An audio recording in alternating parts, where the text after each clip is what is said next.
Hello and welcome to the anime debate of the year, hosted by your lovely anime misfit Shannon. Hello there, everybody out there in Internet land. Tip your waitresses.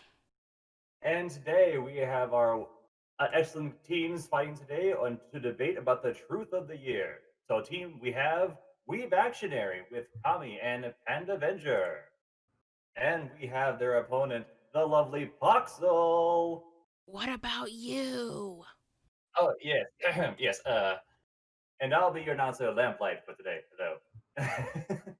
So, how's to get some team introductions here? Kami, how about tell us a bit about yourself? Hi, I'm Kamimashita. I run a YouTube channel about science and stuff, but mostly anime. I was not prepped for this. It's okay. It's okay. And then, Poxel, why don't you tell us a bit about yourself? Hello, my name is Poxel. I run a YouTube channel as well.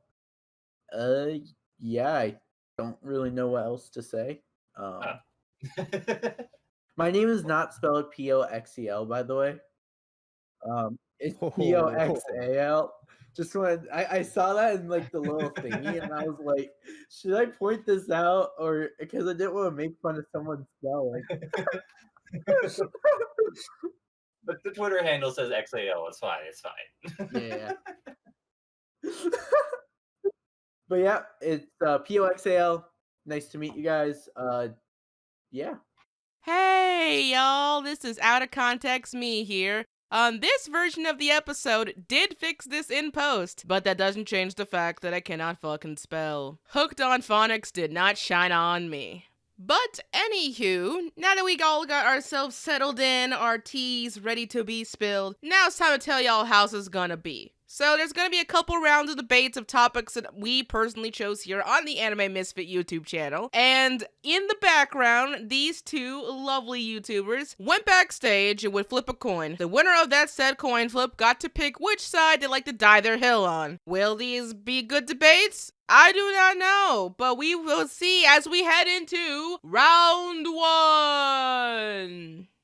I thought for this first topic, we'd started with something a little relevant to the AniTube community. Seasonal anime. And as for Western animus goes, Crunchyroll recently acquired the rights to make anime out of all of the Webtoon comics, whatever they're called. So, Webtoons, are they the next step in the anime evolution, the anime experiment, or are they just a passing fad? We're talking anime like Tower of God, The God of High School. There's a lot of gods in like these webtoons, by the way. To Crunchyroll's credit, it makes sense to go after the popular titles first and just see how things go from here. For the number of you who may not know at home, Webtoon, the site, hosts Webtoons, the comic, mostly independently made comics for the general masses for a variety of topics. There's a lot of shit on that site. What I think Crunchyroll is focusing on are all the Korean and Chinese manhwas on there. And with a lot of new prospects in anime goes, like with the whole Netflix thing, many are optimistically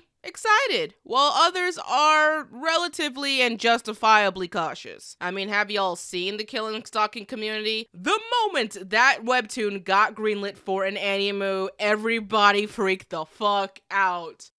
Anywho, Poxel will be fighting for the idea that webtoons are the next progressive step, while Kamimashita is going to be fighting that no, they are just a passing fad. So Poxel, whenever you're ready, just give it all you got, man. Oh, okay. I guess I'll just start. This is kind of like a little bit weird, but I think that Webtoons is a very viable next step to anime as a whole business industry.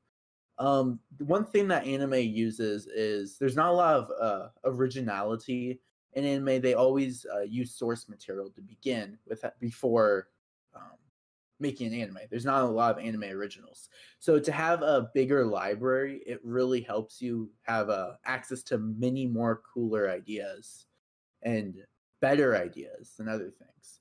Also, another nice thing about webtoons is that pretty much anybody can just go on there and make their webtoon, and it's kind of like the YouTube of webtoon of manga, kind of if you think about it, in a small sense. So that will make sure that it will allow people who would have never been able to get popular and be viewed, and source material that would have never become an anime.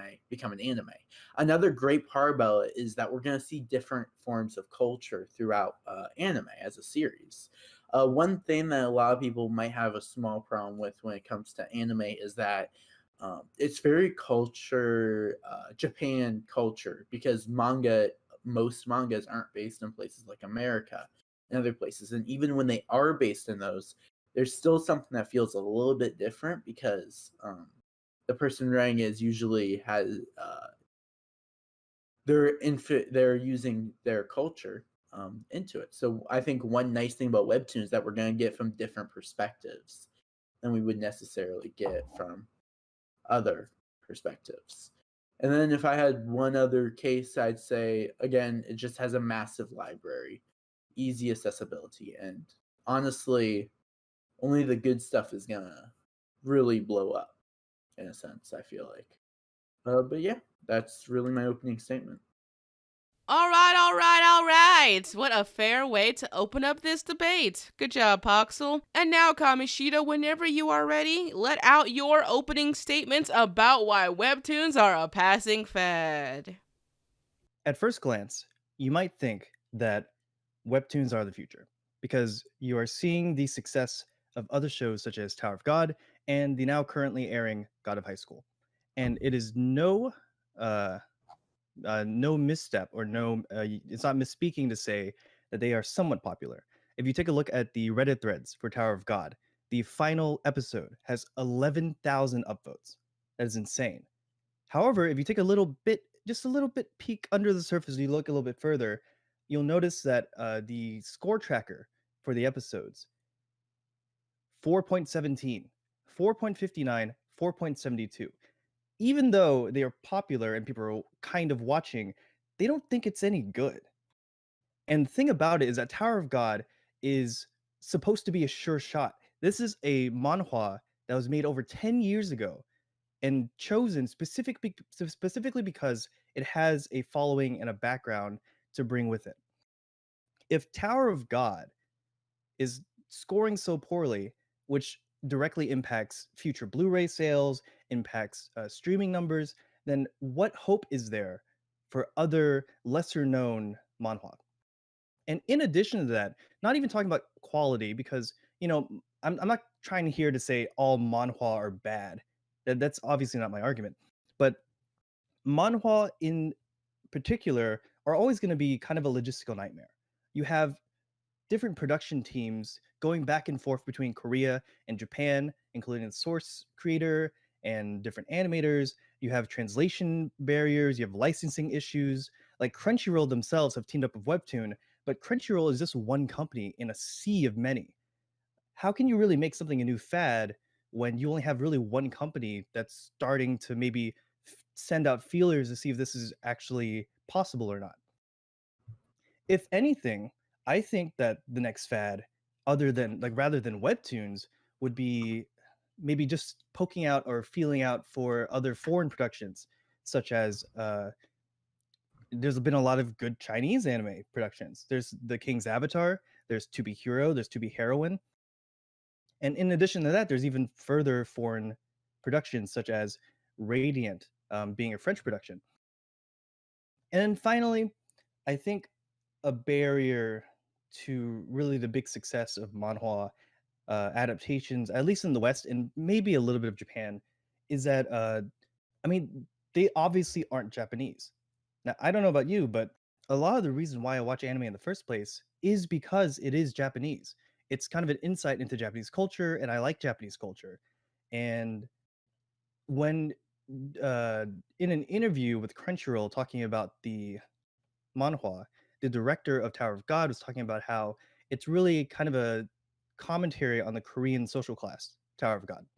And that's cool and all. And I appreciate that as a kind of insight that I wouldn't normally get. However, due to that kind of foreign alien nature and something that doesn't really appeal to the lowest common denominator, I don't think it can be any more than a passing fad. That is my opening argument. Wow, Kami, I just want to say you have a very buttery voice. Oh, thank you.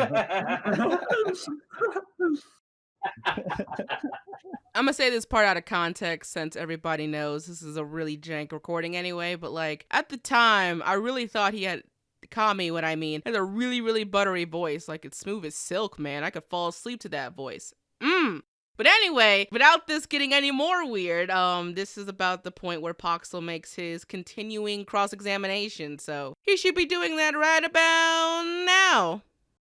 Wait, so with this next stage, do you want me to say if there's a point that I feel like uh, I'm kind of confused? I'm sorry. All I want you to do, Poxel, is to further your main argument by just continuing on with details to your opening statement that you weren't able to get in the first time.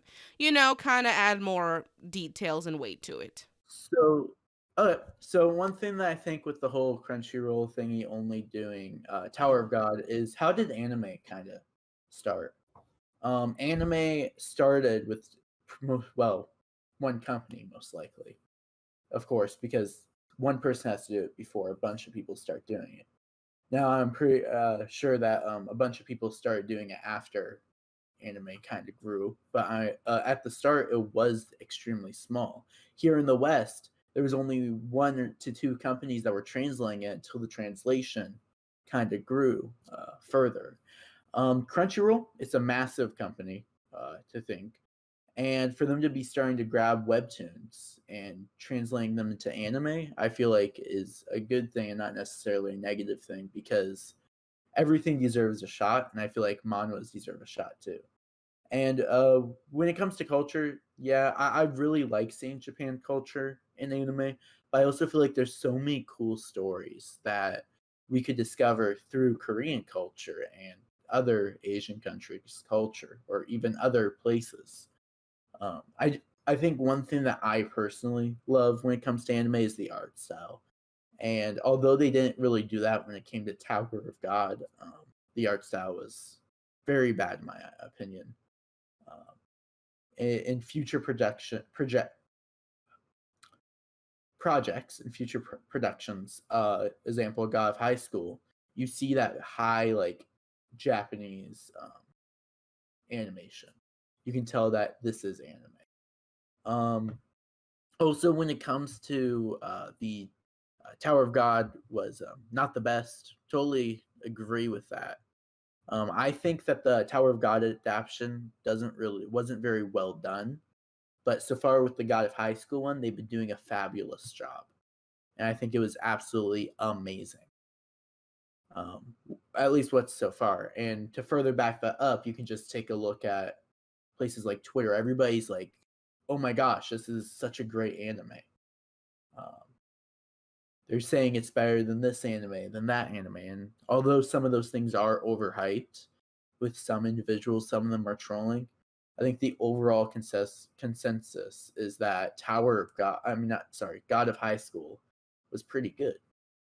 And I think because of that, there could be many more manhwas out there that company can take, uh, adapt it, and create into a fabulous production, like how God of High School is turning out so far. Sadly, Tower of God was the first one they picked, but yeah, I don't think it turned out how people were expecting, and it was a letdown. But I don't think one letdown is enough to say that it's not viable for the next step, personally. And yeah, the anime seems to be getting like a lot of attention as well. Like God of High School trending. It's I think it's either the top or the number two on MAL right now. When I checked, it was number two, but it might have become the top because I know it was trending and everybody was talking about it. But yeah, I that's kind of my second statement. It, Mhm. Oh yeah, I was just about to say is if God of High School is so well, they're adapting it well, then I'm sure there's plenty more in the library, and that many more companies will pick up some of these. Okie dokie, everybody. Kami, you may continue on with your part of the argument now.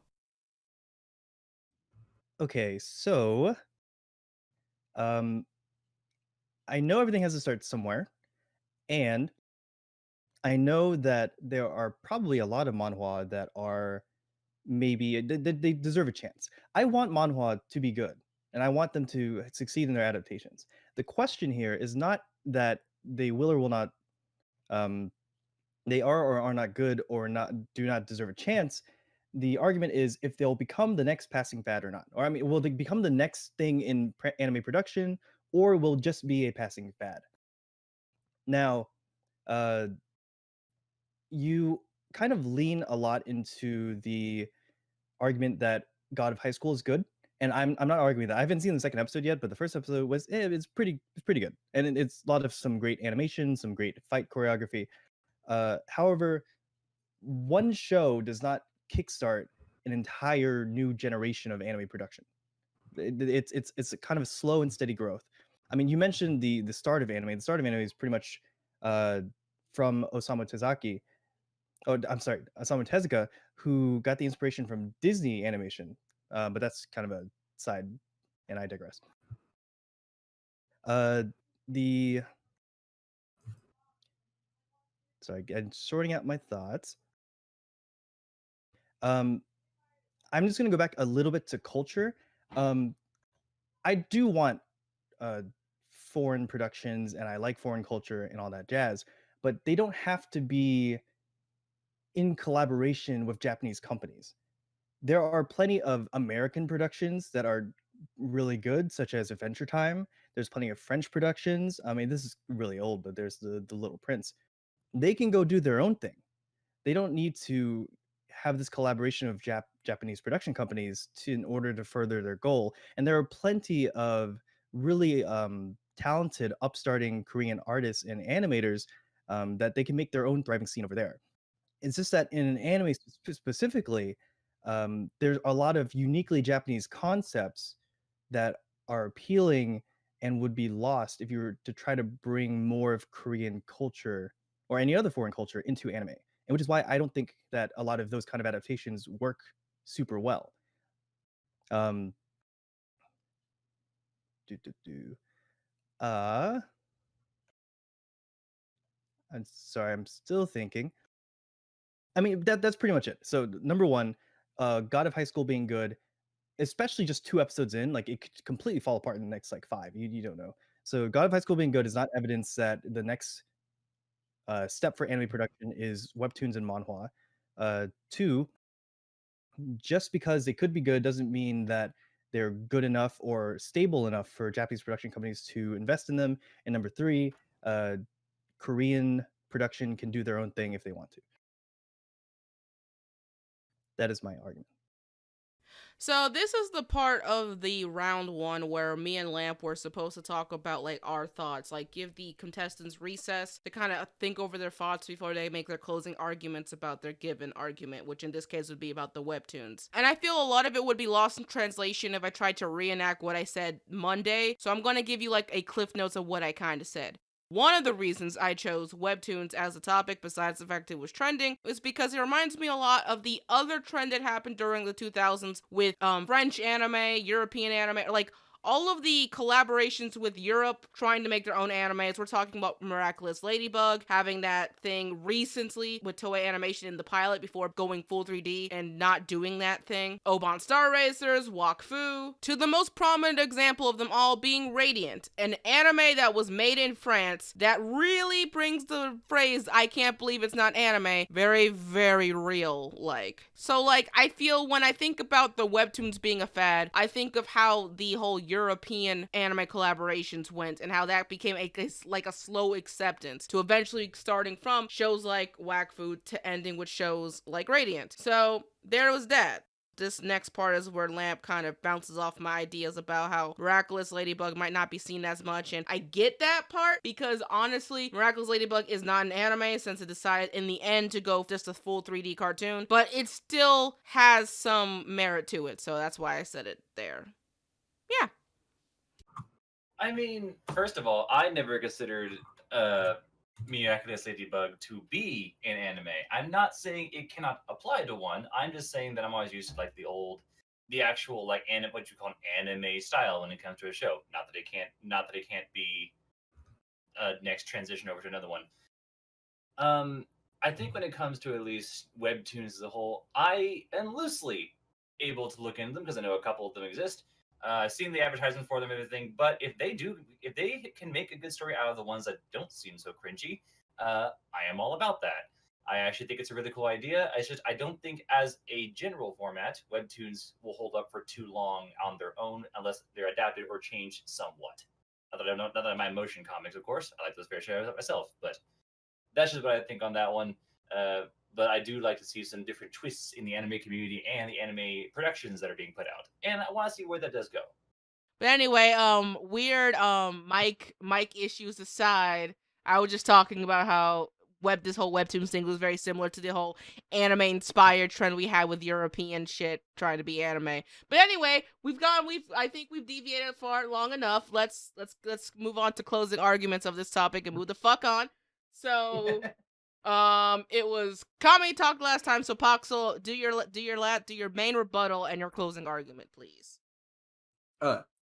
So one thing that I realized was flawed in my initial argument was I was arguing for God of High School and Tower of God into being good when they don't have to be good in quotations. The biggest example of this, and it's pretty much accepted, is the SAO isn't a good anime.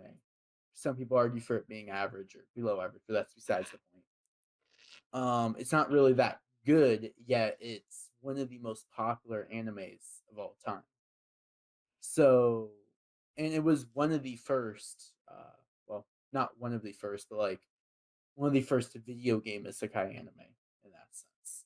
So you can look at what SAO did, which popularized an entire genre. You can look at webtoons and see how the two webtoons that have been adapted have both been massively trending in most places. A lot of people are watching. I mean, I remember Tower of God was getting the views in Anituber. Everybody was making their own remarks of Tower of God, and it's still not dead. I still see it talked about constantly. And when it comes to the topic at hand, which is a viable next step or the next fad, companies look at popularization, which is part of making money.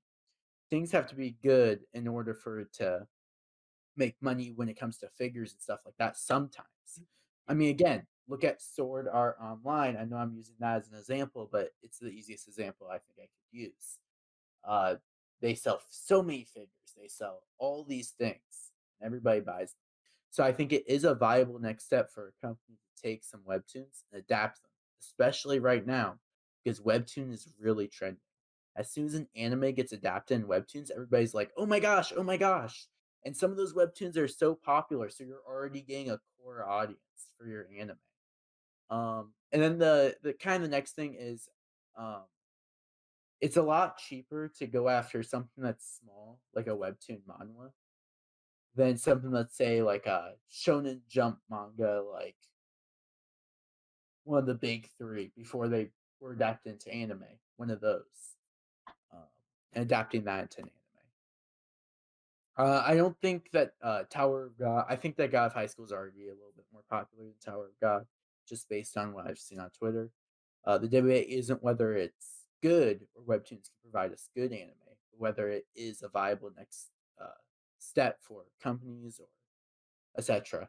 And if the argument is a viable next step for us, the audience, I would think so too, because part of adapting, because one of the judges, Lamb, I don't announcer, sorry, I don't know So what. it's fine. It's fine. Lamp is Okay, fine. yeah, one of his points was that some stuff really has to be adapted well because there is some cringe in webtoon. It has to be adapted and changed a little bit, and I totally think that that's possible with an adaptation.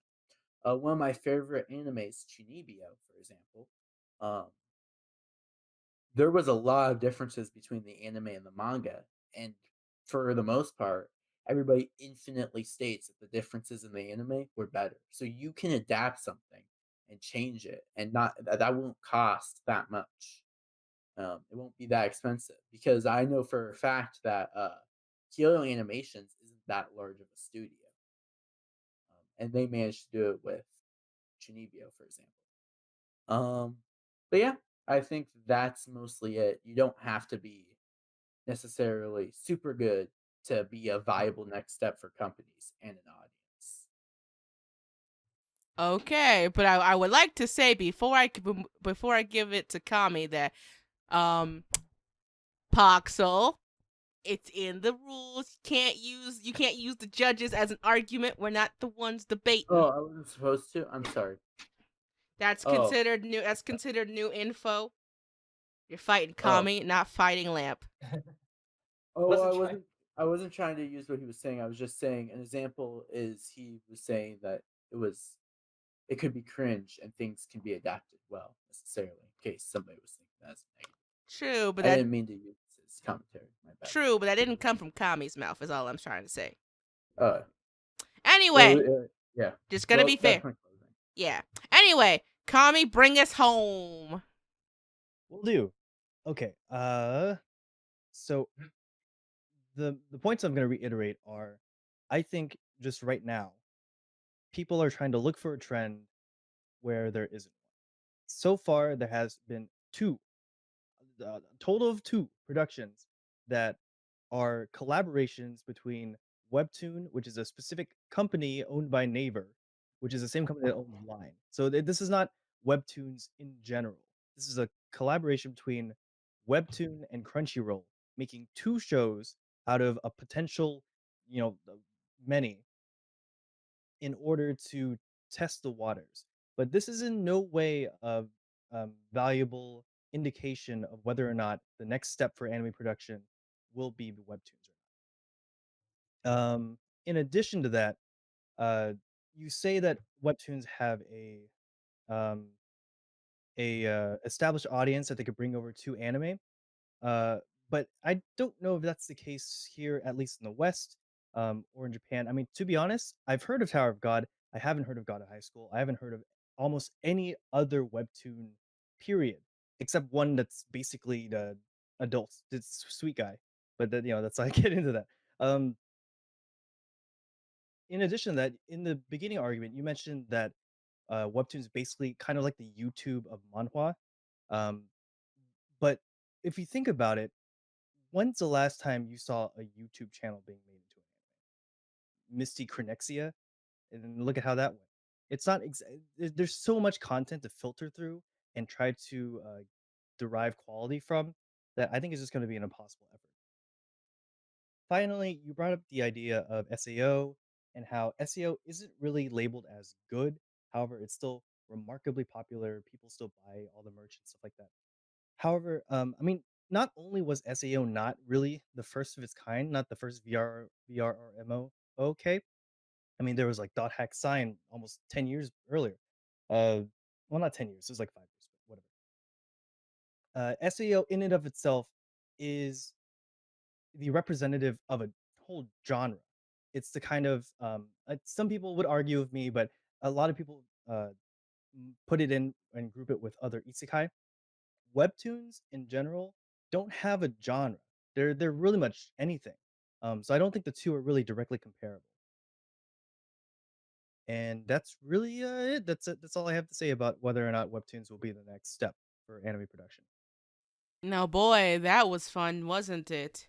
I think it's a good time as any to say goodbye to our first topic of webtoons and move on to round two. In round two, it's gonna be a little bit of an interesting one because it's one that feels close to home.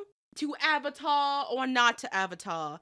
Here in this day and age with Anitube, like mostly all of YouTube, but especially Anitube, how a Anituber presents themselves is in a way important as it reflects their self-expression among other things. Some people like this channel like to use an avatar for our reasons, and others choose not to, going for a more live action approach or just no avatar or live action at all and just let the content speak for itself. So I guess in this case, actually, who was it that went first? Who went first the first time? Was it Kami or was it Poxel? I believe Kami went first, Hi, yes. right? No, wait. I went first last Yes, argument. Poxel, sorry. Then, if you don't mind, Kami, do your thing. You are on. All right. So the question YouTubers in 2020 to have an avatar, virtual or otherwise, or go live action / no avatar. I'm going to split my argument into two halves. The first half, I'm going to argue that avatars are good, and the second half is to argue live action is bad.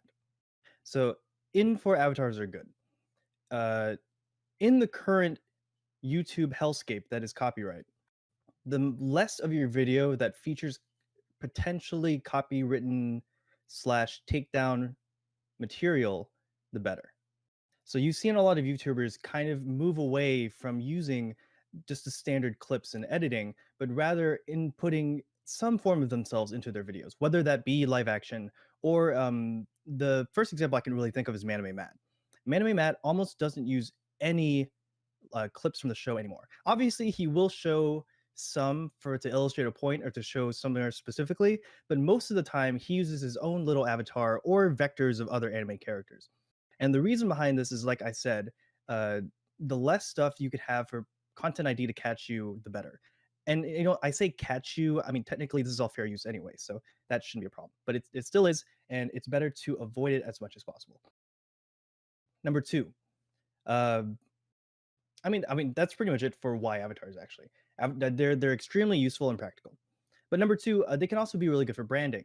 Uh, it's kind of hard to associate someone's face or character or body with a channel uh, because people in general don't have too many identifiable trademarks. You're not going to be like, oh, hey, that's Joey's trademark hair. I mean, I guess you would be, but that's Joey. Uh, if you have a character or avatar, you can instantly see it and recognize it as being, oh, this is from a channel I like, and therefore I will click. And if anything, you can see this kind of phenomenon happening with the popularity of VTubers. VTubers could all stream live action, but they choose not to.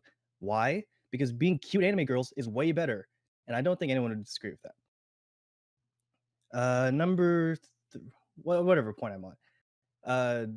There is actually a psychological phenomenon known as the Proteus effect, where people who have avatars tend to alter their personality or change the way that they're acting due to their avatar and to the better fit with it. So for someone who is incredibly shy or would otherwise not produce content, creating an avatar for them gives them the potential to maybe perhaps be a little bit more self-confident and actually get their thoughts out of there so that people can focus on what they're saying and the opinions and commentary that they're providing rather than them having to, for some reason, work on stage presence and speaking ability. Because while those are nice, it's kind of a shame that other people are being barred from being an Anituber just because they're shy or because they can't speak well, even though they might have perfectly valid ideas. And lastly, when you make things live action, you open up yourself to the world, and it can be a lot for a lot of people. And I don't want to necessarily promote that, as in people can make fun of your appearance. They can potentially dox you just seeing your surroundings and where you are. You have to, there might be more stress and pressure to create a adequate environment, such as with lighting and uh, expensive backgrounds or buying figures to just fill up all the empty space behind you. And it can be really stressful, and it's not really necessary to have a thriving channel. So that is my opening argument. And this is the part of the podcast where I finally figured out I was muted the whole time. I just want to say that if you've made it all the way to this point in the video, I want to say, first of all, thank you. It was been a very hectic thing trying something out new for the first time. And I just wanted to take some time out to say you guys are awesome. Post in the comments below if you get this message, Quaker cereal. I love me some Quakers, man. If you like oatmeal and also like hearing a girl mess up her podcast for like 30 minutes, give this video a like and subscribe and all that jazz. So, yeah, I'm done. From here on out, the podcast should go back to normal, so let's go. No, wait, we heard you. I know, but I muted my mic. Oh my god.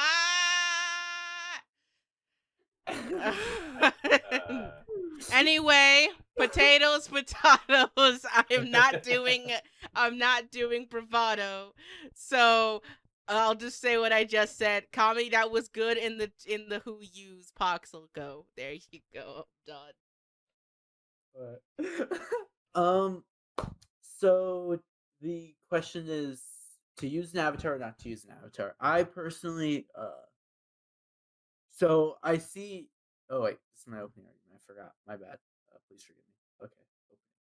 Okay. I think you can be kind of more real and open with your personality when you have a face cam, and that's one of the things I think is one of the most important things in being a YouTuber is being real with other people and being a real person. I feel like it's a lot easier for people to be able to do that when when they have face to face kind of verification because the other audience is gonna see your character. They're gonna see your face, um, and that will help them understand your emotions first of all, and how you feel. Now, some people who use avatars they have other emotion sets, but the problem with that is it's not like animated at all. So sometimes it can be very boring to just look at. And from at least my experience going on YouTube, when people aren't using their avatars, when people are using their avatars, they get copyrighted a lot more because they use more anime footage usually when they do use avatars. That's just why I've seen going to from YouTuber to YouTubers. I see the anime YouTubers that use avatars tend to have a lot more clips than people who just show their face because usually they just show the only clips that need explanation. Because again, looking at just an avatar in a background can be seen as boring to some. Whereas your face, it's always moving, background's different. And yeah, you can even have a green screen behind you, make it look really cool. Green screens aren't too expensive. At least I think for most of the people in Anituber in particular. Um, and yeah, so it can look like space or stuff like that. But yeah, you can look at some of the biggest channels on AnyTube. They don't use avatars. Uh, Joey, for example, the anime man, doesn't use an avatar. Sea Dog VA doesn't use an avatar. Those are two individuals that are branded with their face. Giguk, branded with his face, doesn't use an avatar. He sometimes has like a paper cutout of his face though. So like what he does is it's him, actually a picture of him, but it's on screen. Another big thing with an avatar is if you have no artistic ability, then it's going to be expensive because you're going to need to commission all these different emotions, all these different faces because you don't just want one same thing because then that's even more boring than just having multiple. Um, and yeah, the only large YouTuber that I know of personally that isn't branded with his face. I'm talking about YouTube, by the way. I want to make that clear. Is kind of Next Taku. I think most of the ones with 1 million plus are Next Taku and Mother's Basement. I think those are the only two I know of that are somewhat branded by their avatar. And Mother's Basement isn't really branded with his avatar. He's more branded with his face, but he has a character as well. He mixes between the two. I know some of the ones on the verge of becoming big use their face still because it feels more real to the audience. And yeah, I mean, I know Maname Matt.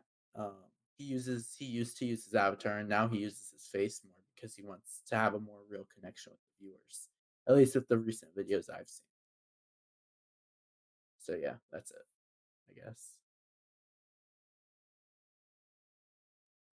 Okay, I checked this time. Okay. All right. All right. All right. Oh, this is not gonna go well. Anyway. Okay, Kami.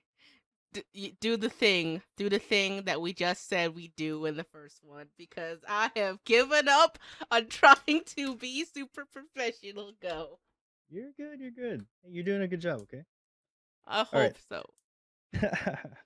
You brought up a bunch of people that use their face as examples as to why is it better to go live action.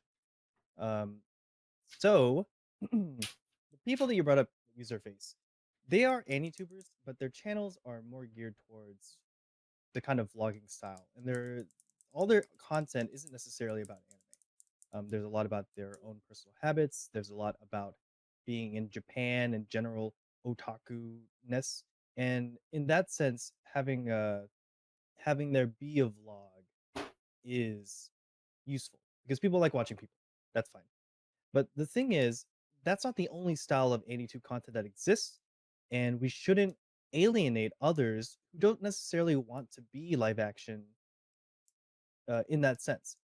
So while someone like Joey might want to look at a camera and talk about their day and all that jazz, someone else who simply wants to talk about how great Madoka Magica is, why do they need to have a webcam and have it, talk to a webcam in order to present their thoughts? When really either clips of the show could do just as well, or having an avatar come up every now and then to punctuate thoughts would do just as well.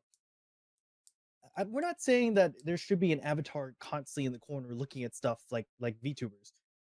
Just that avatars are useful as branding and are useful as in general for channels.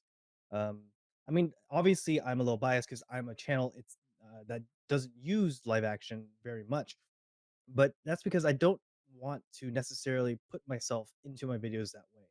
I think I want my videos to be focused on the content, focus on what I'm saying, and focus on my ideas rather than having to also focus on presentation and other such things. And I mean, as long as we're talking about big YouTubers, like as you said, Jeff doesn't really use his own live action or his face. He uses a little anime Pope cartoon. One of the more famous Anitubers, Digine, very historically just uses clips. Alexander also just uses clips. So I mean, for every example that you give, I mean, they are the big ones just because vlog content is so popular. There is another example that doesn't have to use live action to be successful. Uh, and you still didn't bring up any counter arguments to just like people being shy or people having the potential to be doxxed.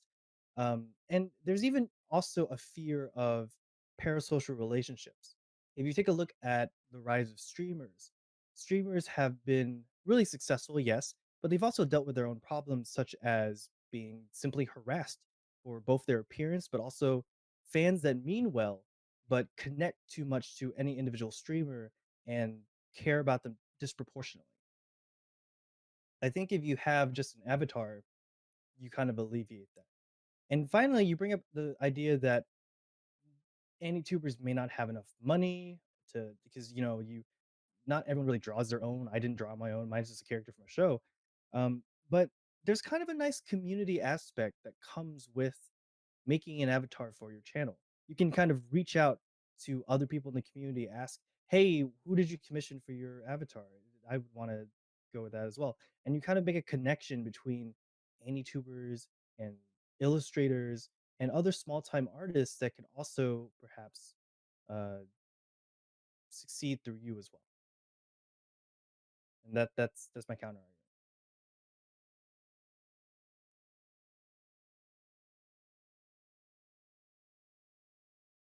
argument.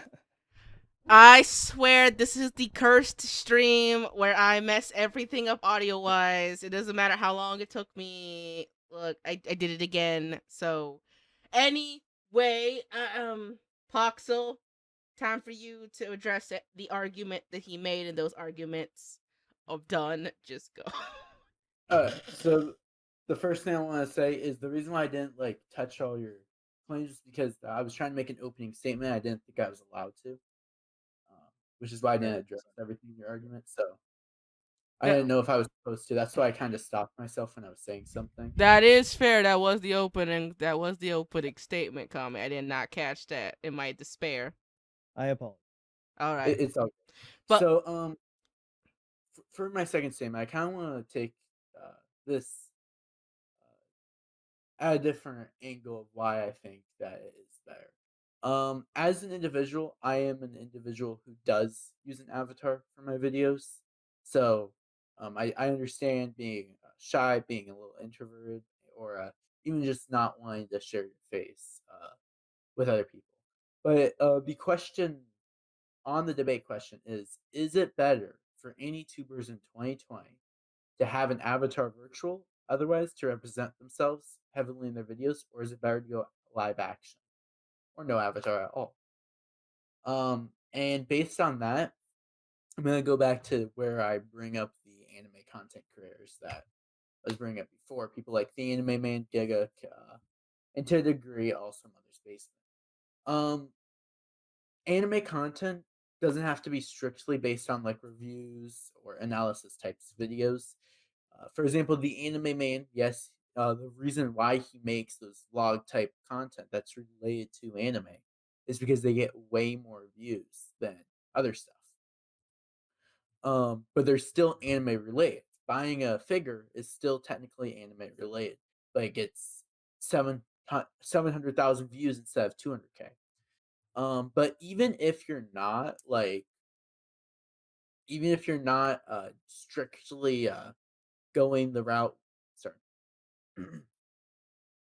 even if you're not strictly going the route where you're doing somewhat kind of like anime vlogs kind of things, before the anime did any kind of vlogs, he made his older content was just ranting about anime and talking and reviewing anime, doing that type of stuff. And he didn't use an avatar. What he did was he used his face. And that allowed people to get his frustrations more clear, get this more clear. So, is it better for YouTubers in 2020 to use an avatar? I think it definitely depends on the person. But I think if by better you're talking about finances or talking about growth wise, I think it's definitely better because putting your face in thumbnails usually gets way more views than the same thumbnail without your face and with a character. Uh, Also, doing the vlog Japan type content, a lot more weebs have been clicking on those type of videos over, let's say, an analysis video, if that makes sense. But with the whole shyness thing, I think I kind of addressed already a little bit. Um, with the whole saying that yeah, some individuals are shy and that's why they make that type of content. But is it technically better? I think it depends on the person, the Anituber um, content. But is it better? I mean, it definitely depends on how you define better. I'm sorry, I just feel very hypocritical when I'm arguing this, but I think if you're defining better as success in YouTube and money, it's definitely better in that aspect because people who make that type of content are getting earlier. And I looked at his channel a little bit ago, but he's not pulling in the views that Giga pulls or Mother's Basement pulls or all that. You can go to people like Giga's channel, and he did this video on domestic girlfriend. It completely flopped. And then he does this video talking about where he does like a vlog style video. It almost gets like double the views. It's insane. So yeah, that's my other statement, I guess.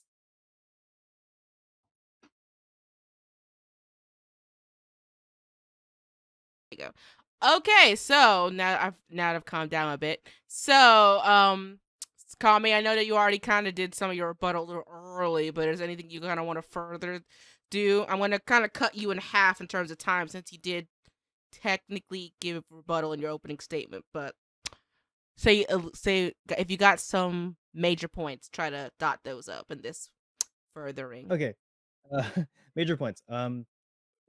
Gigik is successful, yes, and he does use his face. However, in many of his most successful videos, specifically citing the season in review series, he does not use his face. It is pure editing, and those are still remarkably successful. There are still other channels that are successful in spite of not using live action content, such as, say, Mr. Cynical, the other people that I brought up earlier, Alexander. etc. So there definitely is a space there. You said it's how we define better. I don't define better as success. I mean, I think that's kind of the easy way out for the argument, I guess. But I think that while including live action stuff is easy, uh, if you don't include the live action stuff and instead learn how to work around it, you can increase the quality of your editing and what you display to your audience, and that could increase the quality of your videos. Now, it's not exactly the easy way out. It's very much more difficult to make more visually appealing editing rather than just talking to a camera. But I think that is more valuable and thus better. And that I will leave it off Okay. So we'll give you guys a quick little break while me and Lamp talk about this topic at hand, since this is the one I feel like I have the most investment in, since we use an avatar. I mean, yeah, but I'm sort of in the middle ground here. But go ahead and go first, and I'll just because I'm I mean, I go ahead and go first. Yeah. I guess for this channel, there are 3 reasons why I use an avatar. Reason number 1 is, well, I don't want to get up every morning and do my hair. I know, like, I don't want to use the "cause I'm female" excuse, but like, well, I have a lot of hair, and sometimes it doesn't look well, or my room doesn't look well, and I don't like always having to account for that, and I'm already self conscious a little bit. Not really shy, just self conscious of what I look like on a daily basis. So between equipment wise, it looks a little bit more professional. Um, 2 is it's just something I've been used to since I'm gonna just turn myself that way. Here's something I've been used to since I have used to when I was on Anime America before. I used to do avatars anyway, so it's just the type of thing I was just used to. But I and 3, well, I kind of like the argument I hear online about the whole separating yourself from your channel, like making it's like creating a persona per se, like how Kami's avatar is that girl, that little sister girl from Monogatari.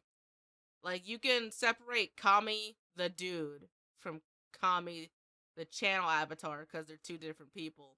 And for the sake of cancel culture and all that bullshit, um, it's in this age. It might be for the best. But I'm also can see why. But I can also see why not having an avatar has its upsides too. Like, or just not either not having one at all is where I would more lean to.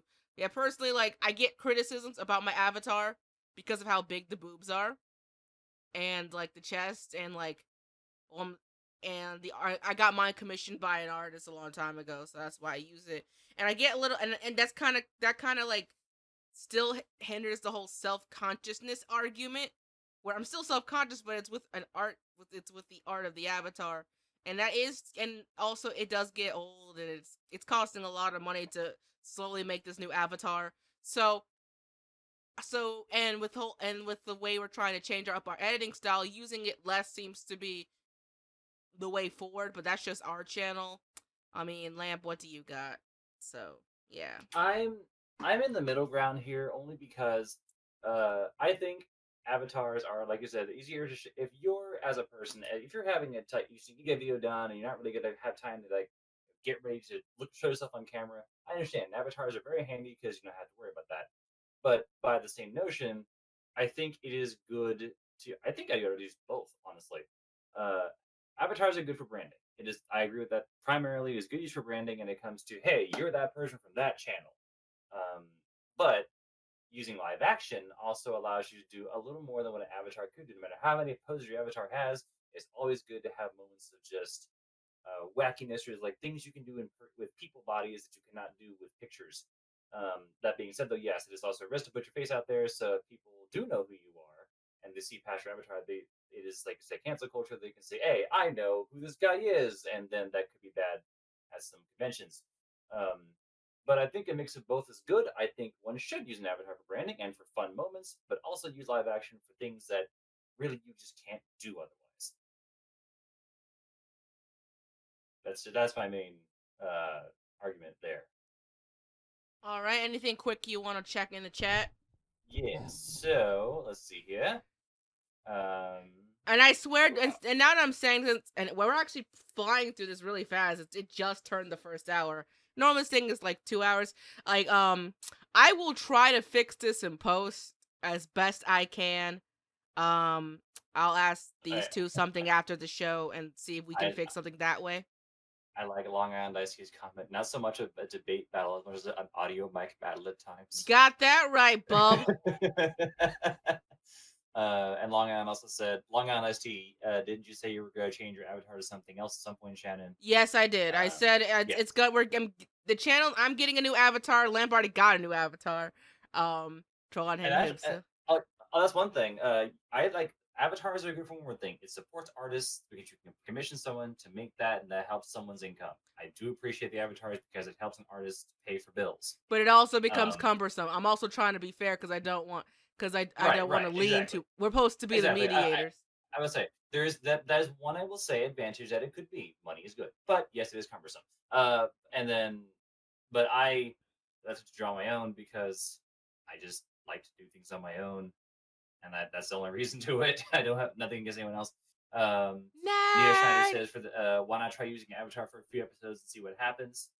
It's a good thing because if you don't use an avatar, try using one, see if the public responds. So that's a good idea. I mean, that's what we're doing now with like the ones with the videos I got commissioned or commissioning. That especially when you give like an editor that's like a guest editor, something to edit for you, they probably won't do your avatar as much if you're an avatar channel. I've been told in the grapevine it's not very editor friendly to just constantly have the avatar around, but hey, I'm putting both sides of the argument. But anyway, if there's nothing further, we'll continue forward with closing arguments. So Kami, you go first. We're just gonna go back and forth. Okay. I think that there is a place for live action. There's a place for having no avatar. However, I think it is better to have an avatar for all the previous reasons stated. It increases brand recognition of your channel. It allows you to focus on the editing and presentation of the content.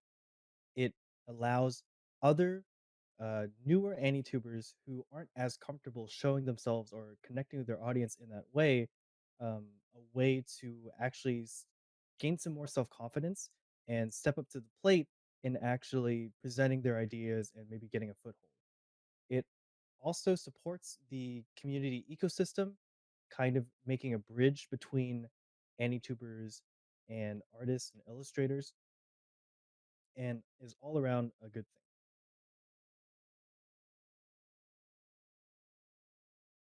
Oh, that was short, sweet, and to the point. All right, Poxel, closing argument. You can do this. Thanks for the motivation. I needed it. So I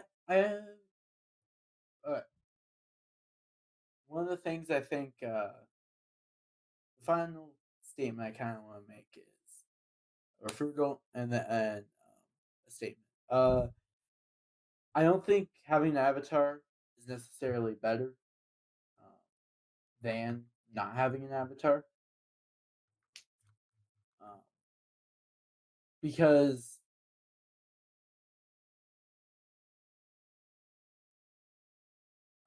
some of the points I mentioned earlier, it's a lot easier to show emotion through live action. You can get jokes more easily if your point is to have kind of a jokester channel. There are some avatar jokester channels, but I feel like it's a lot easier to express a joke with your face than it would be with just a normal avatar. And then I think the next point I kind of really badly want to make is editing does become a lot easier for yourself. Like as a small content creator who doesn't have the money to go tell somebody, go make this, go make that, edit this for me, edit that. Somebody who has to edit their own videos. I used to make these face videos, not anymore. It was on an old channel. I gotta say, they are almost 20 times easier because you don't really have to cut up a lot. The thing I think you mentioned in your opening statement, where people can use things behind you to find you, where you live and stuff. Uh, I think that point doesn't really work. For example, first of all, you can have a green screen up, cover it up, or you can just make it so that it's blatantly different in how you got the house. And the final thing is, even if you use an avatar, people using the stuff behind you isn't always the easiest way to find you, because people like Nextaku got doxxed. People like, I think what they use is they just search your IP, figure out using that. There's a lot of steps into it. I don't know exactly how it works personally, but that's because I don't have an interest in doing that kind of stuff. But I know that even using an avatar as a YouTuber, you're not necessarily safe still. But yeah, that's really all I can say. I definitely agree that there's like a shyness going on, but like if you define better as better financially, better views most of the time, I feel like, because face on the video does get a lot of views. A lot of Gigook videos has his face on them for that reason. Somewhere on a character that looks weird. And with his in 5 minutes videos, those don't use an avatar at all. I think that sometimes not using an avatar and just using footage is better than having an avatar sometimes, depending. Because having footage might get you copyright claims, which could be a problem, a major problem in the thing. But there's less boring parts in the video, debatably. But yeah, I think you definitely brought up a good argument. But yeah, I guess that's my closing statement.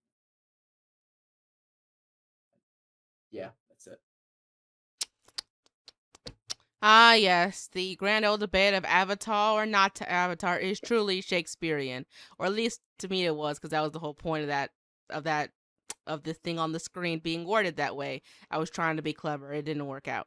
Anyway, moving on to round 3. So, hoping it's not too loud. All right, round 3. Round 3 is a fun one because I have no idea how this is gonna go. I have no idea who's gonna win this one, or who in the comments kind of says makes better argument. But it's going to be the who is better in Hololive. These are virtual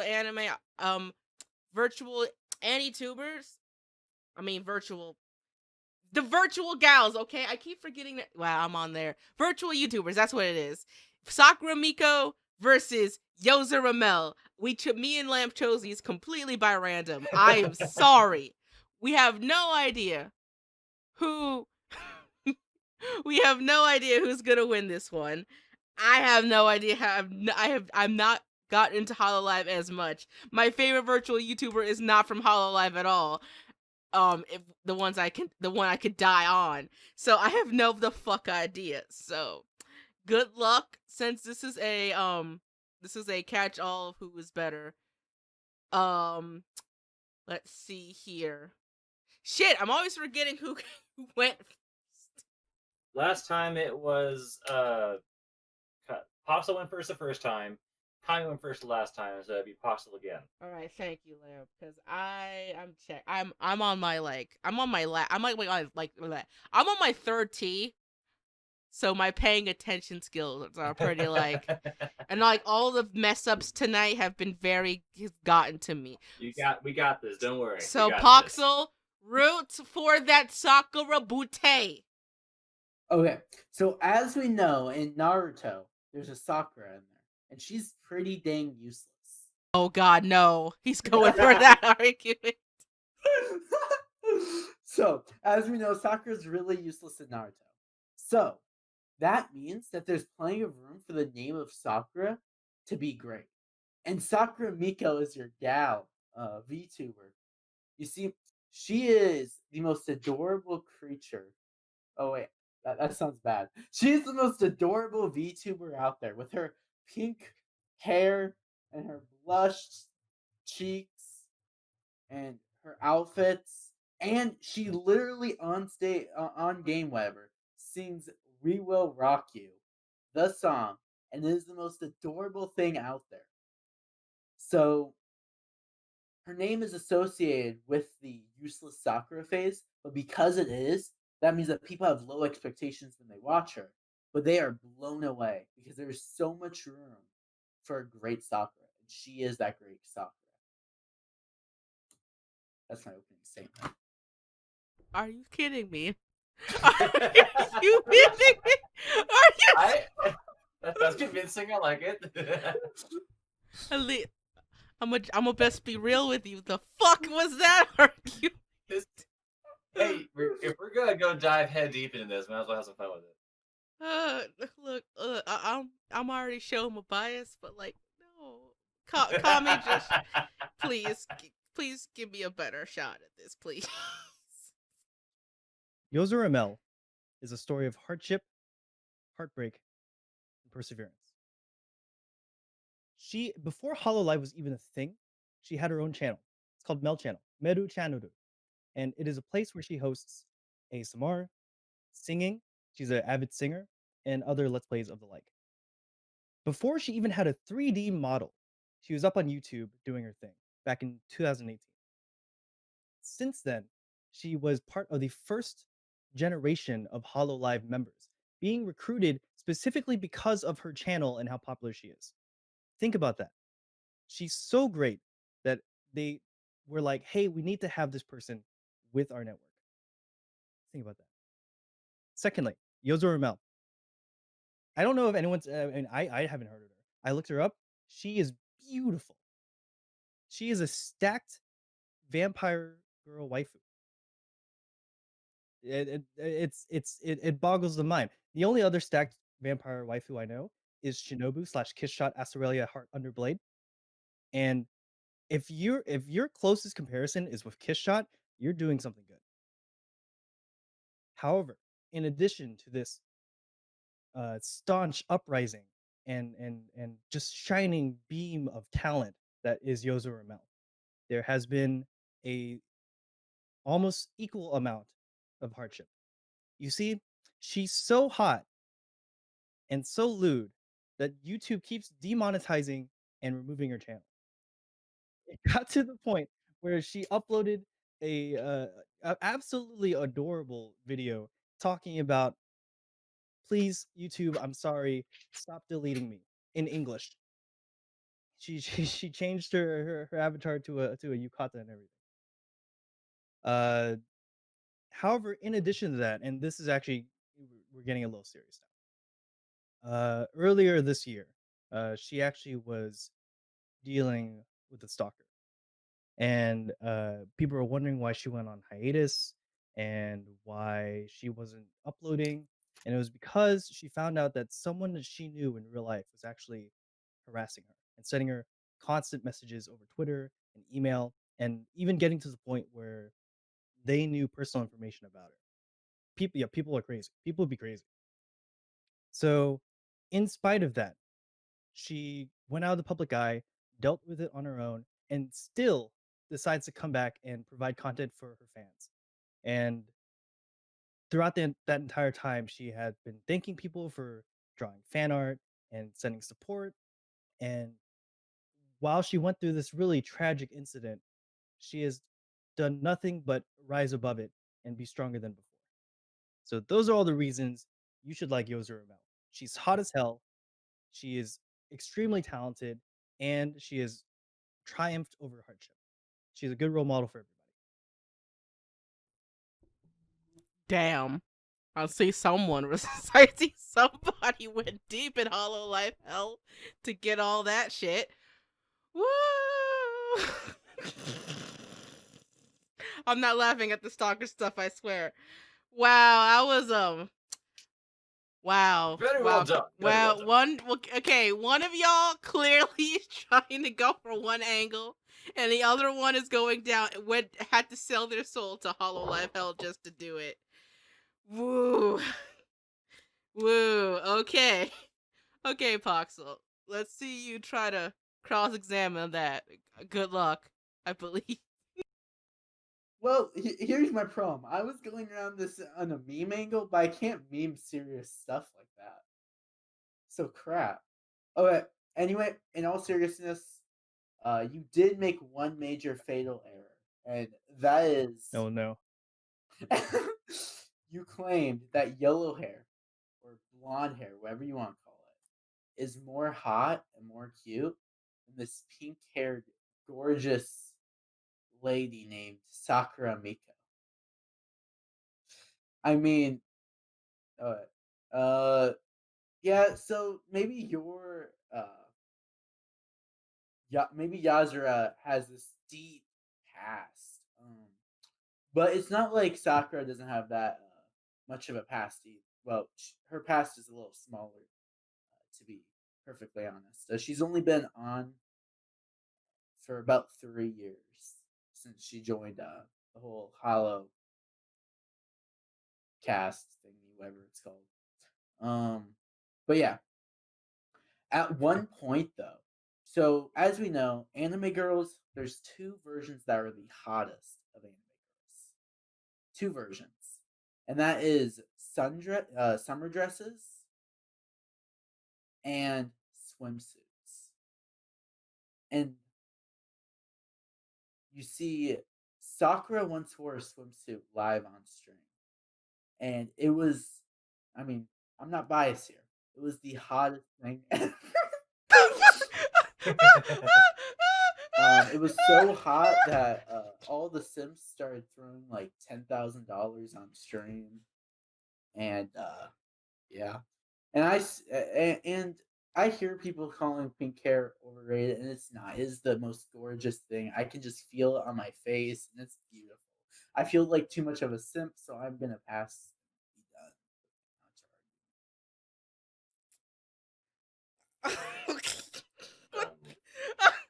Can I just interject real quick? Go ahead, Lamp. The possibility that virtual YouTubers might ever create OnlyFans accounts. Oh, you It's not just only said a you. possibility. I think that's a likelihood. That's a I likelihood. think the I probability. hope that happens. I mean, if that happens, then Sakura is taking my money. So, Poxel, P to the O-X-A-L, not E-L, cause spelling it wrong. Cause I can spell. We all make mistakes like that, but I'm guessing you were going for the funny man angle with this category, weren't you? I was trying, but I think Kami his version was more funny up until the serious part. It was more like someone sold their soul, and someone sold their soul to the memes. There's a I mean, I got a rebuttal if you want to. I can meme with the best. Oh, you I'm know just what? saying. You know what? Even though we obviously see who did the research and who did not, you know what? Go with this. Let's just see. Let's at this point. Go, Kami, go. Sakura Miku's name is Sakura Miku. Just think about that. Sakura, as in sakura blossoms, which are pink, and Miko, as in like a shrine maiden, and she is a shrine maiden with pink hair. How unoriginal can you be, Sakura Miko?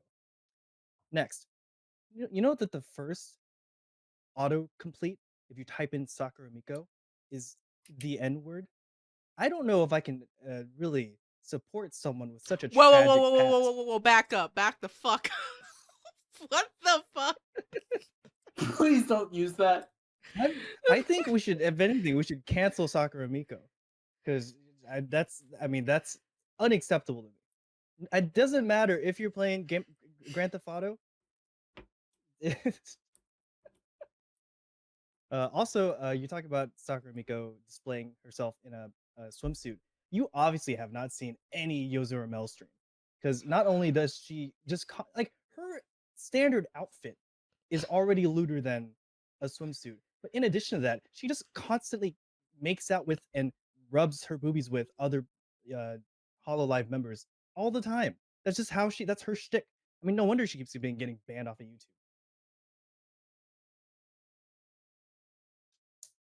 Yeah, that's pretty much what I have. Kami, let me ask you a semi-serious question. I have so many. Well, I have many questions to how deep you went just for this one argument. Do you have a Hololive favorite, an actual one, like keep it 100, who your actual Hololive favorite is, if you have one? I don't really have one. I do like Suisei though. You know how scary you sound, how convincing you're in love with him is? It's so scary that it's funny. I thought I picked this particular question, besides the fact that it was trending, simply because I knew none of you would have the fuck clue of knowledge of it already. but the fact that the differing results of where you both went. Oh, my sides. Oh, it makes this entire, like, woo, this one question makes this entire, like, fuck up of all the misspellings and the audio stuff worth it. Woo! Lamp, do you have anything you want to say? Just not playing devil's advocate, but if we're going by meaning of words, I did find the meaning of Yozora to actually mean night sky, and Mel was supposed to be related to honey. So if we're, I kind of found that name interesting too, just on I translation purposes only. I have no Um, comment. I'm just saying like that they're both cool names. But other than that, I don't even have a favorite virtual YouTuber personally. Although I will say that I do like Q's and I, but that's technically not Hololive. So I'm also very simple.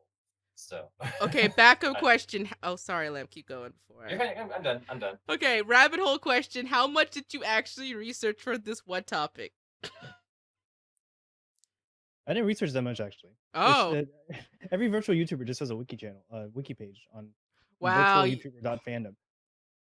The fact that you got all this from just the fucking wiki is you sound like you watched like like hours of I content. watched some things, and I actually kind of knew Yozura Mel because I'm subscribed to a channel called Virtuals Translated, and it's just like a compilation or a variety of different uh, edited virtual YouTuber stuff.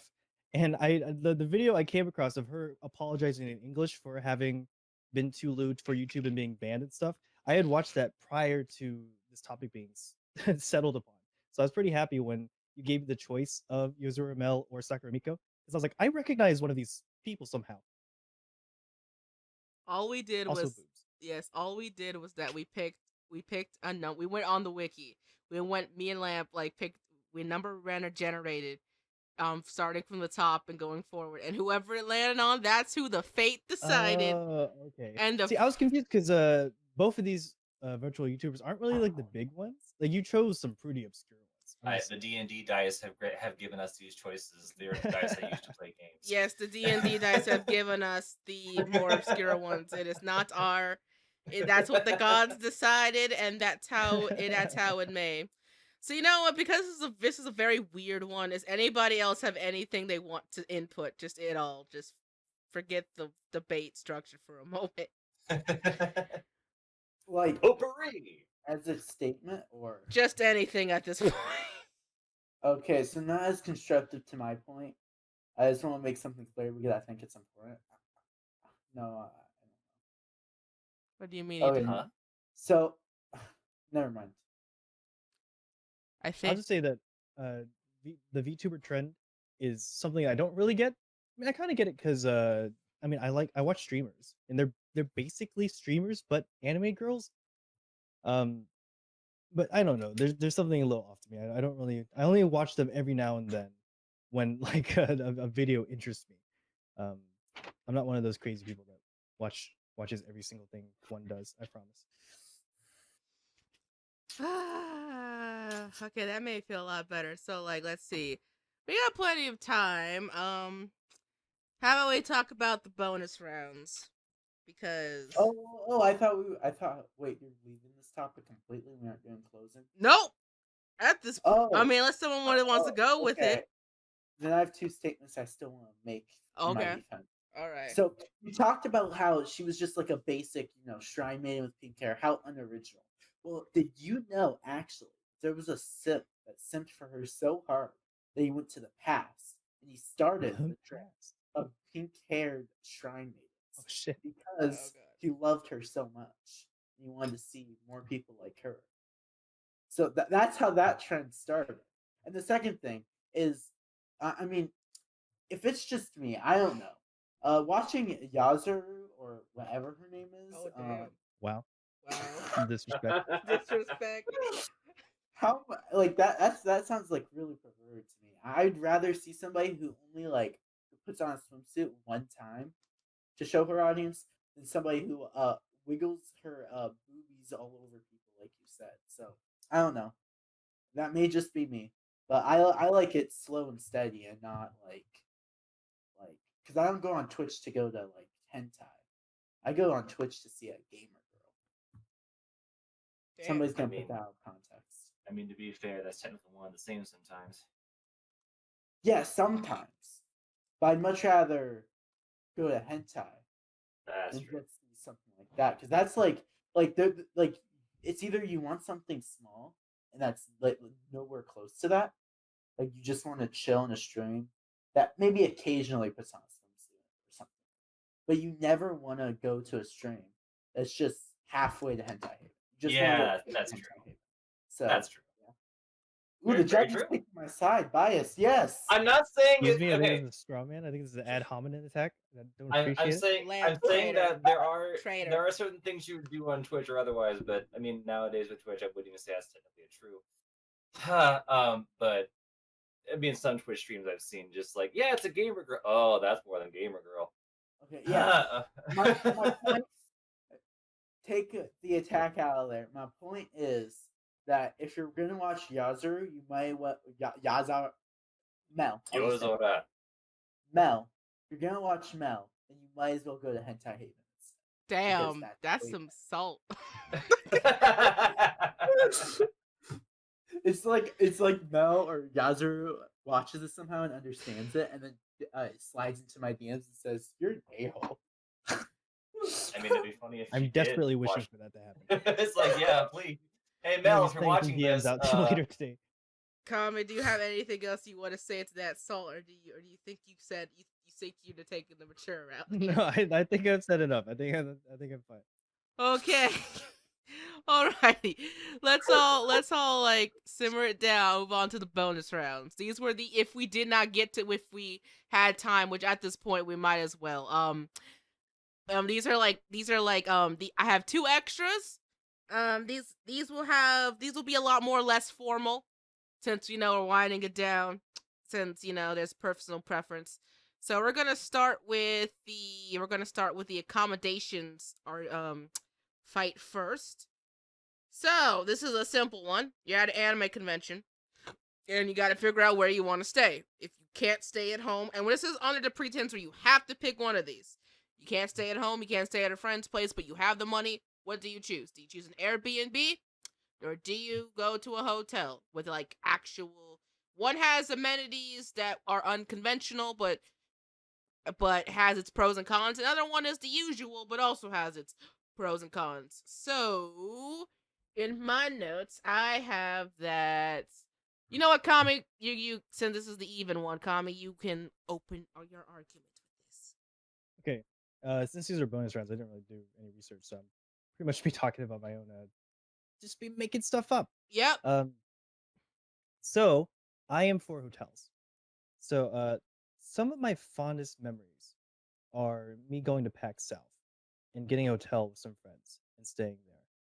And I think there's a lot of reasons for this. So hotels, they're just kind of necessarily cramped. Like you're usually always just in a single room. There's no like freaking kitchen or patio or whatever, right? It's just like a nice home base for you to chill at, and then later you can go move on with your day, and then you come back to your little home base and you go to sleep or whatever. A hotel is nice because you don't need an entire house like a lot of Airbnbs are. I mean, it is nice, it's a luxury, but I kind of like the camaraderie and the friendship that comes along with everyone just being packed into a hotel.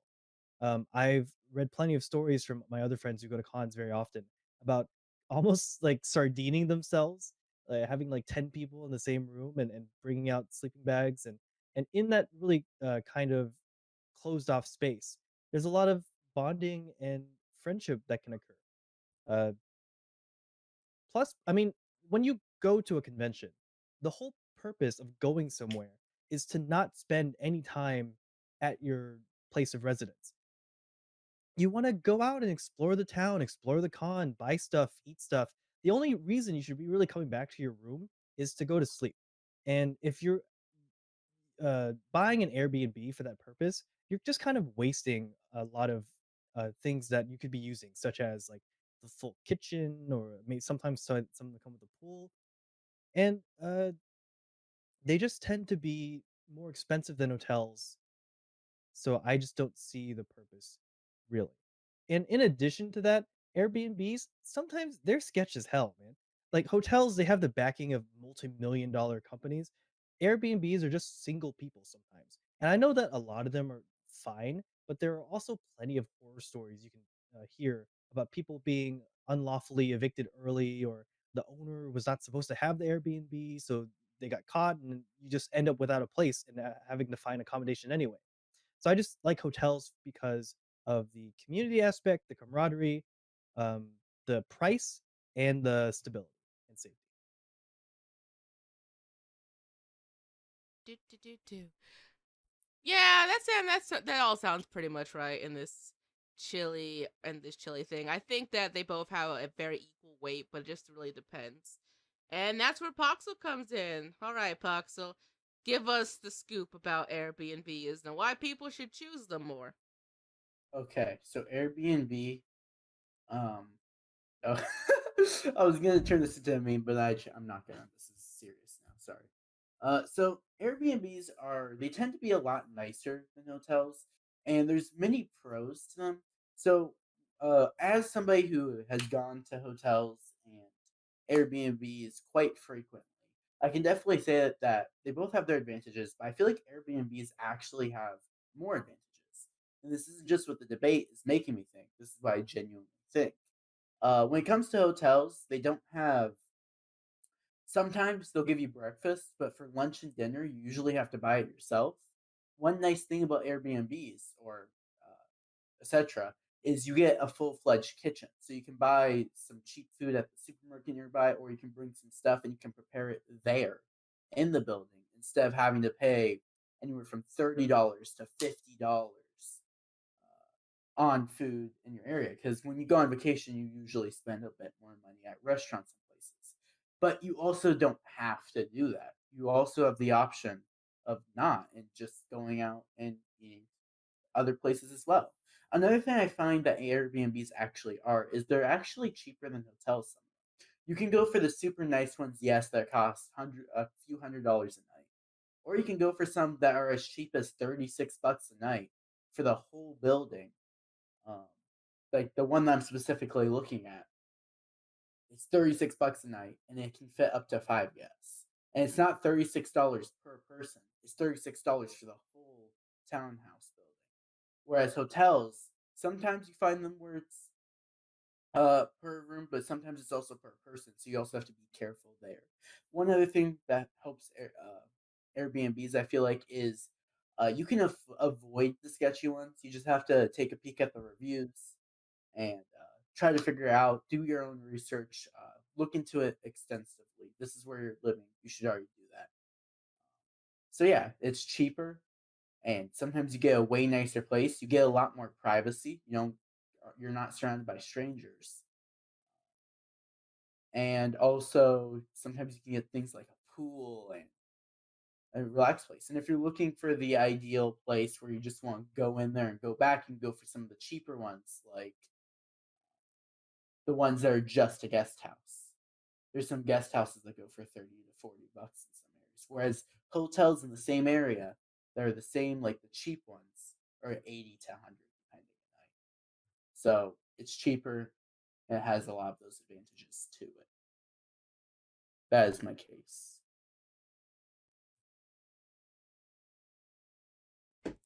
Wow, I've never done an Airbnb, so like that's actually pretty good. That was a good opening argument, Poxel. So, Kami, cross examination time? Go. Okay. Well, I mean, this is not like good debate fodder, I guess, but in my experience, I've never found an absurdly cheap Airbnb like that.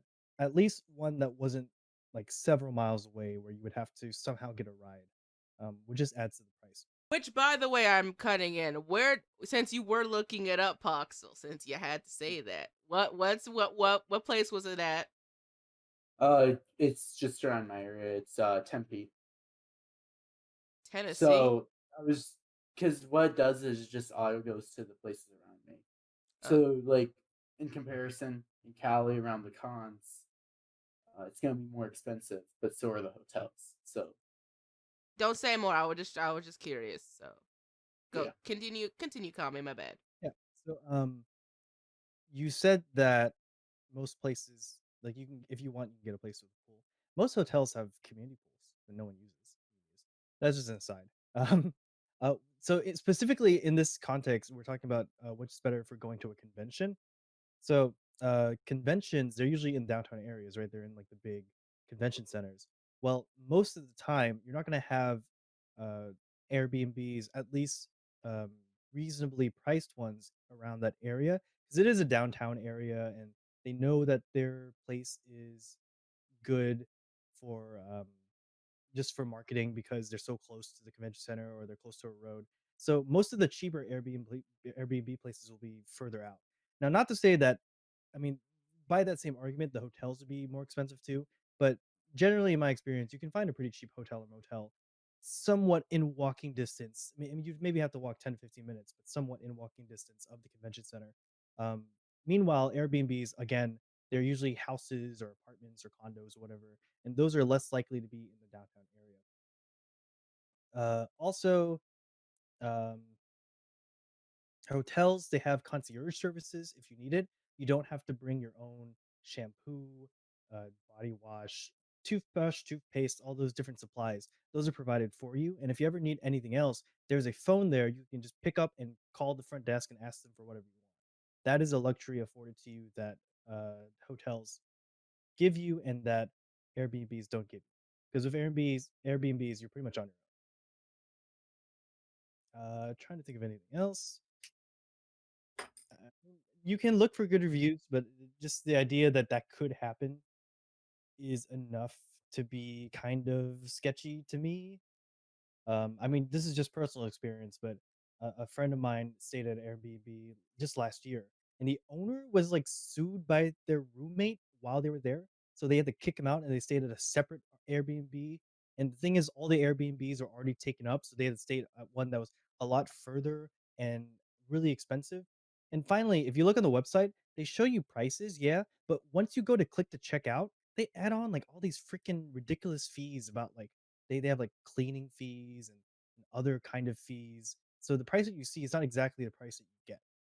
It's a substantial amount more expensive, which I don't think a lot of people notice. Because I remember I was thinking of getting an Airbnb for my friend's yearly trip to Pac South, but once we actually tried to rent it out, uh, we were hit with all these fees, and it ended up being a lot more expensive than just staying in a hotel. So we stayed in a hotel. That's my argument. Well, I'm sorry about that you happened get to your one more. friend.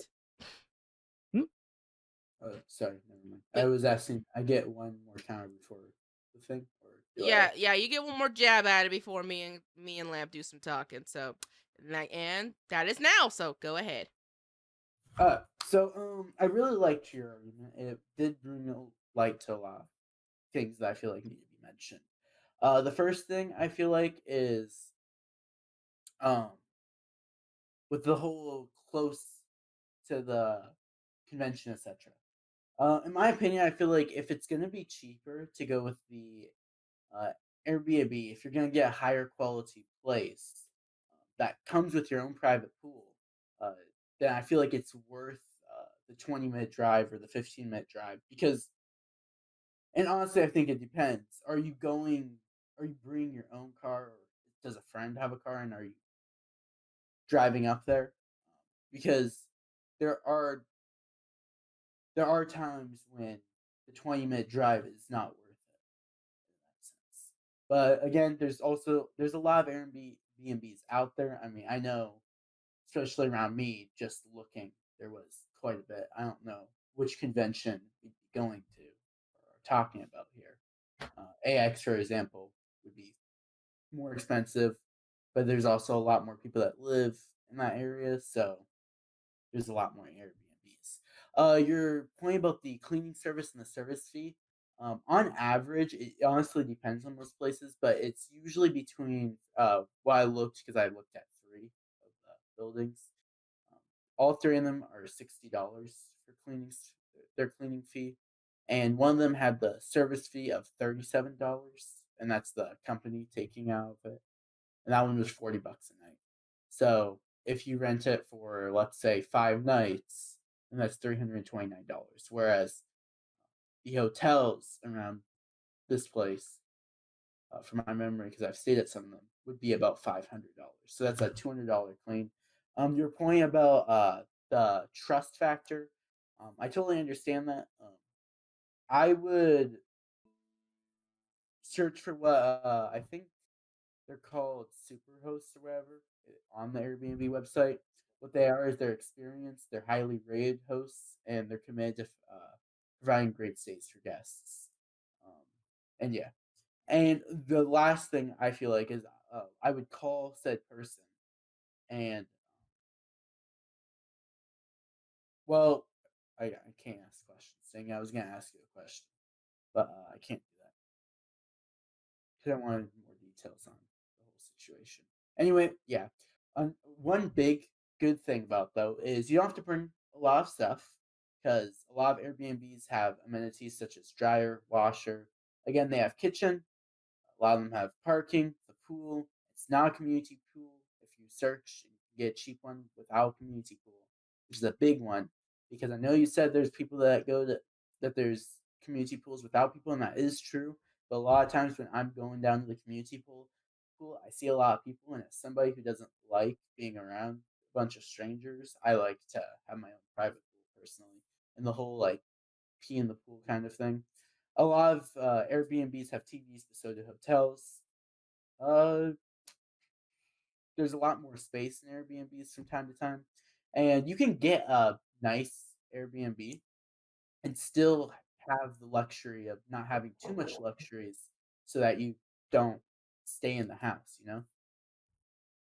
But yeah, overall, I just think that the Airbnbs have a lot of pros. The only con I see to having Airbnbs or being a part of one is the fact that you don't.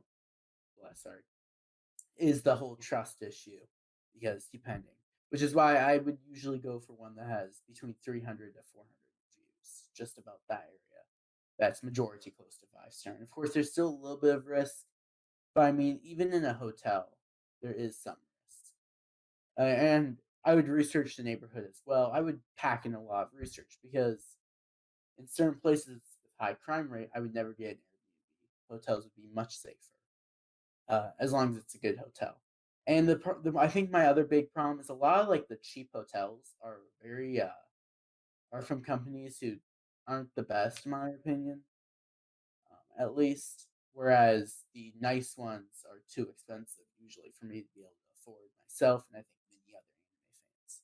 I definitely think there's pros to both again, but I think that overall the Airbnbs are of higher quality and overall are better. Oh yeah, one last point that you brought up, the free shampoo. I think shampoo is cheap and it's better to bring that with you because you don't a lot of the time you don't have to bring too much clothes, just like maybe 2 or 3 changes and then you can just wash to them if you want, I guess. I don't know. Up to you at the end of the day. But it's not that expensive for an Airbnb again. And yeah, I just feel like overall there's more pros there. But that's it.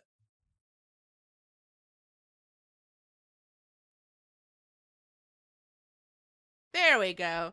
All right, so I'm gonna keep my thing between the short because I feel that this is probably the question that I have most invested in. I say that with the other three, but like talking casually, I feel like this is the hardest question if you're going to like anime con solo.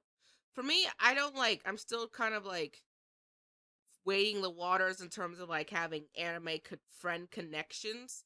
So like I know with like a lot of people who go to Expo, there's a lot of Anitubers or just people in general who who have a lot of friends who can like hook up and head when I mean hook, I mean just like hang out, not the other type of hook up. And kind of pick and choose based on their preferences. But like for places like AX or Anime Boston, which was more of a real world example for me, when you're not living local, this type of thing kind of goes up in the air because they're both going to be expensive as fuck. It's just what you're prioritizing for. For me, do you like? I think for me, it's either if you're. I think Airbnbs are great if I've never been to an Airbnb, but I think it's great if you are someone who can stick if you can stick to a schedule.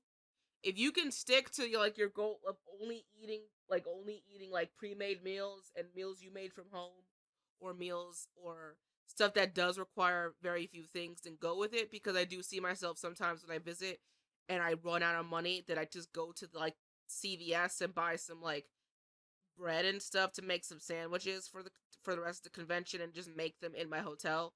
So if I had a Airbnb, that kind of would solve things. Or sometimes I just bring the like some of my cooking supplies, and that would save a lot for an Airbnb. But like at the same time, it's like I'm also someone who's probably not gonna have a car.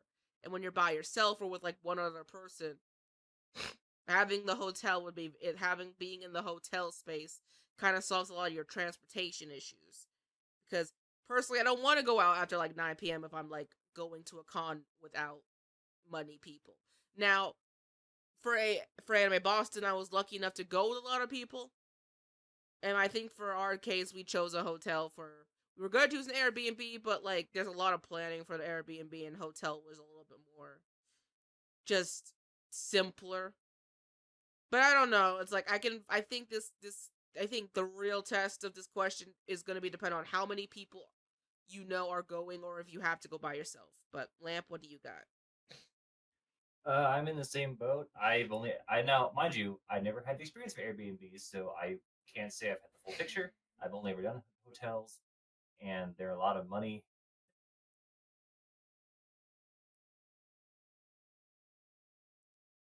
Lamp, Lamp. I cannot hear you if you are talking. You can hear me? Hello? Now, I am talking. yes, Hello? yes, I can hear you now. Keep going. Okay, I was talking a second ago. What the heck? Anyway, um, so I only had the experience of doing hotels. I've never done Airbnb, so I don't have the experience. Like, I wouldn't know any difference for that. I will say the hotels are expensive. So it is nice to have a slightly cheaper way, Airbnbs or otherwise, that could save money, but I don't know how that side is. So I would just say, you know what? Hotels are nice, but they're pricey. They're most of my budget. If Airbnbs are just as good and they're a good way to use it, I am open to both angles. Whatever is the best for that convention. I will say that some conventions only have hotels that I've been to that are an option that are a only good option. But I also have a car, so maybe I'm also biased in that Yes, yes, you are, Lamp. You car having scamp. regard. Sorry. Oh, yeah, that's a good thing to bring up. Do you have a car or not? If you have a car, then you got options. If you don't got a car, you gotta leave it up to fate. But the fate tonight is with our two debaters, so closing argument time. We'll keep it short. So, Kami, do your thing like a chicken wing. Sure will. Let's see. I will say that looking up the prices now, I mean, it kind of slipped my mind too, but it is a little misleading because of the whole pandemic. So the prices now are not going to be illustrative of when things are actually open and swinging and busy. So Airbnbs are not going to be necessarily remarkably cheaper. And once again, just in my experience, anecdotal evidence, they tend to be at least a little more expensive than hotels. I mean, obviously, it depends on how many people you're going with and how much you can split the cost. I digress. I still think that there is a kind of ritual and tradition and camaraderie that comes with using a hotel as home base. It's just fun. I mean, it's a very poor argument, I guess, because I guess Airbnbs can be fun, but I don't. There's just something about after a long day, you've been at the con, you went out to get some food, and you're walking back to your hotel, and you're walking past other people in full cosplay in the lobby and in the hall, and you go up to your hotel room and you throw your stuff on the ground, and you just jump into your bed, and then you're like maybe watching a YouTube video before you go to sleep, and everyone else is around you and doing their own little thing, talking and doing whatever. There's just a nice feeling that comes with that I think is hard to recreate in something like an Airbnb. And finally, nope, yeah, I think I'll just stick with that. There you go. That's my argument. And Poxel? So yeah, I'm just gonna kind of go off one thing. It depends. It definitely depends on your transportation uh ways. But one thing that I think I really want to pressure is that the quality of an Airbnb, again, I feel like is far better. However, I do like hotels. They're nice and I enjoy them. And I've been in very nice ones, but I have never paid for a hotel or an Airbnb. I'm not the one paying. So usually it honestly depends which one I'd rather prefer. It depends if the Airbnb will have the quality things I want. In fact, sometimes I want the hotel because then I know my family will be purchasing fast food and restaurant. So I have that perk. But yeah, I did one thing I want to the pricing whole thing. Uh, I feel like right now, both are far cheaper than what they normally are. But all I know is around my area in Arizona, hotels average to about $100. You can get some for around 89. Um, at least we're like in the cities surrounding me, so I don't know about like the far off places. Whereas you can get a fairly Airbnbs from anywhere from $33 to really expensive, really nice. But I think it also depends on what you're looking for. Because there is that service cost, but I don't think the service cost, and don't quote me on this, I don't think the service cost is per night, but over per week. So if you're staying at an Airbnb for one night, then I think the cleaning cost is still $60, at least for the ones I looked at. And but if you're staying there for a week, it's still $60. So I don't think it. I think it would be better to do a hotel for one night. If you're staying at an Airbnb for like a week, which is a convention, I think Airbnb is the way to go. But yeah, there is some safety, but I feel like you can greatly reduce that by doing research. Cut the chances to 1/100,000th. I don't know. Don't quote me on those numbers, but I hope my points were clear and got across. But yeah, I definitely understand the whole walking back to a hotel. I guess I won't know myself until like I'm an adult and I'm paying for the places I stay at. But yeah, that's my argument. All right, sounds about fair. So as of right now, it is getting close to time. So unfortunately, we don't have time for that one more thing.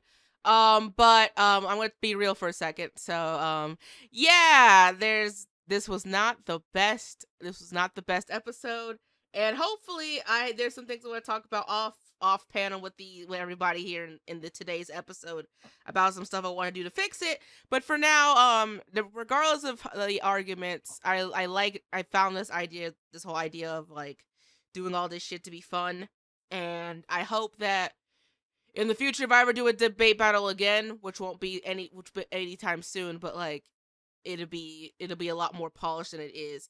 In the meantime, though, I'd like to thank my two guinea pigs for even showing up, because no one wanted to do this until these two showed up. So thank you both for coming regardless of all the brouhaha. Yeah, thanks for having us. We're happy to pave the way. Speak for yourself. No, I'm just kidding. Oh my god. Thanks for inviting me. We got through it. We got through all this. Just because I ripped Sakura Miko to shreds doesn't mean Ooh. I We're gonna have to take this outside. I mean, I don't know where you are, but Hey, break it up. We're taking this outside. Lamp is refereeing. We have went through this. If fisticuffs were brought out, it needs to be done at the Denny's parking lot, 2 blocks from okay. here. Yeah, there you go. Got it. Anyway, yeah, anyway, blah blah blah blah blah blah blah blah blah blah blah blah blah. Post in the comments below. There we go. About who do you think won each argument? I mean, besides the virtual YouTuber one. I'm sorry, Poxel, that was a slaughter. Excuse me. Personally, I I thought the showed- soccer argument was strong. I mean, Yeah. you and the simp argument, the simp that went back to time, and the Pornhub. I mean, the You know hentai what? argument. You know what? I have a change of heart. Maybe you are right. Maybe that wait, was. wait a second. I didn't mean for you to change your mind. Oh, I see. Okay. Either way, you decide in the comments below. Give this video a like. All that hootenanny YouTuber's done. It's been 2 hours of fucking done. You two tell people again where they can find you. We'll go by the alphabet. So, Kami, you tell where people can find you first. Shit today. Hi, this is Kamimashita. You can see me at youtube.com/c/Kamimashita. I'm on Twitter as Kamimamimashita. Yeah, just check out my channel. If you liked what I had to say, then I think you'll like the rest of my content. All right, and Poxel with an A, not an E. That was my bad. It's all good. So, hey guys, Poxel here. I would add my channel on YouTube is Poxal.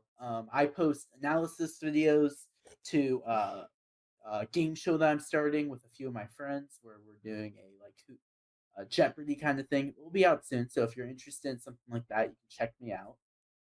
I do quite a bit variety with my content. I want to stick to one thing, but I think for now, I think it's best for me to do a variety.